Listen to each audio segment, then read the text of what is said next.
Euzu billahi mineşşeytanirracim. Bismillahirrahmanirrahim. Elhamdülillah ve salatu ve selamu ala Resulillah. Oruçla ilgili soru ve cevaplar 1. Oruç nedir?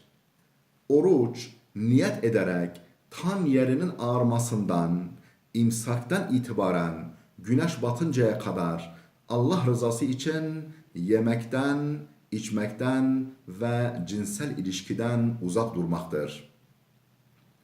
Orucun hükmü nedir?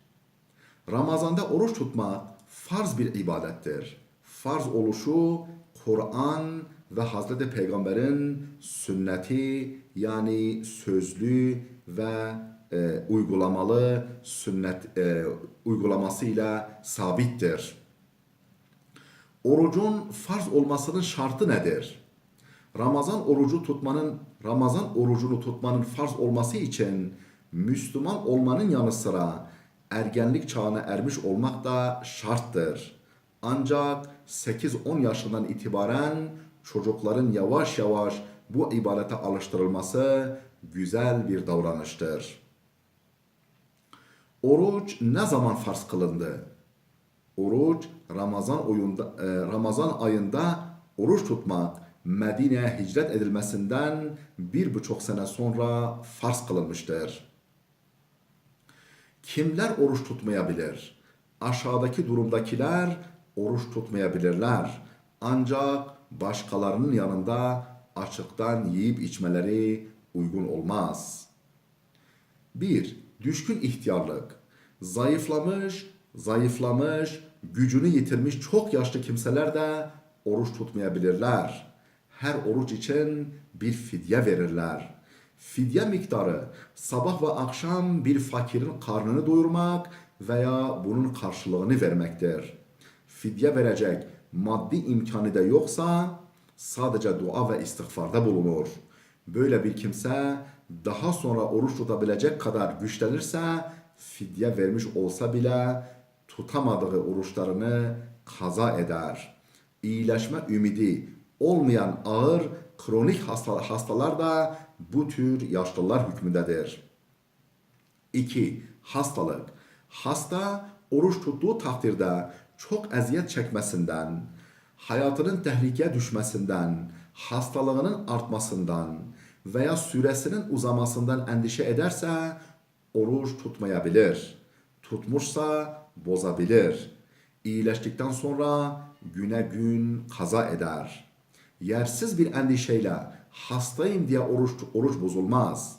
Kişi kendi tecrübesine dayanarak veya işinin ehli güvenilir bir doktorun söylemesiyle bunu öğrenebilir.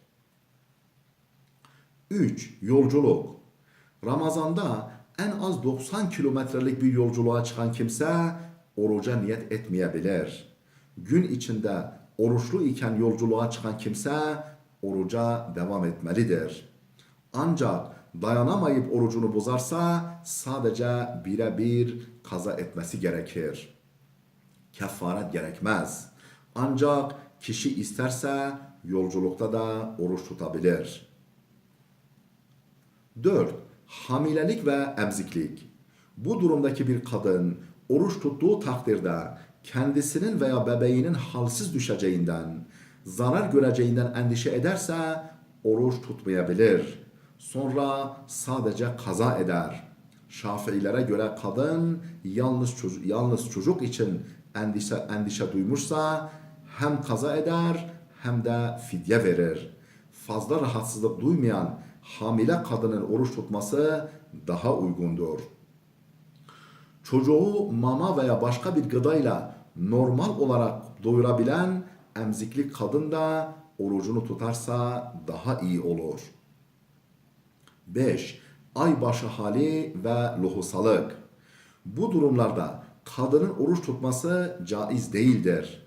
Oruçlu iken bu durumlardan birisi görülse orucunu bozmalıdır. İmsaktan önce bu hali yani adeti biten kadın ertesi gün oruç tutmaya niyet eder. 6. Şiddetli açlık ve susuzluk.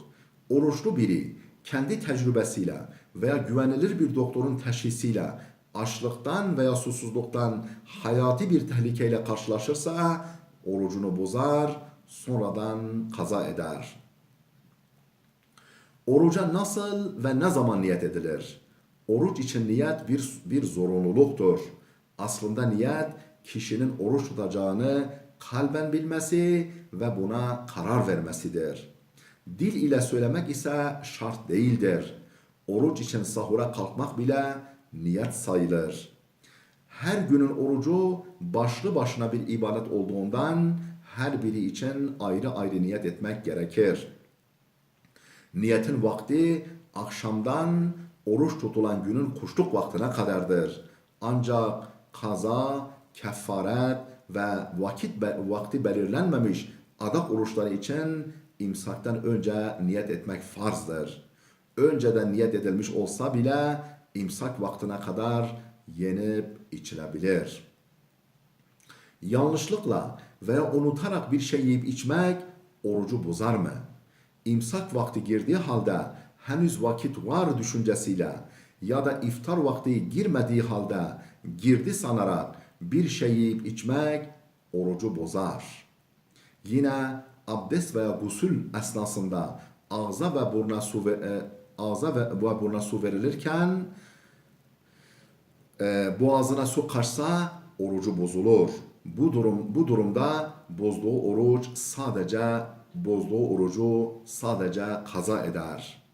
Oruçlu olduğunu unutarak bir şey yiyip içenin orucu bozulmaz. Ancak hatırlatıldığı halde yiyip içmeye devam etse orucu bozulur.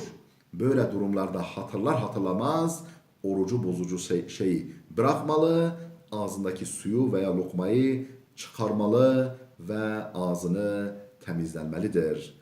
Allah orucumuzu ve tüm ibadetlerimizi kabul buyursun.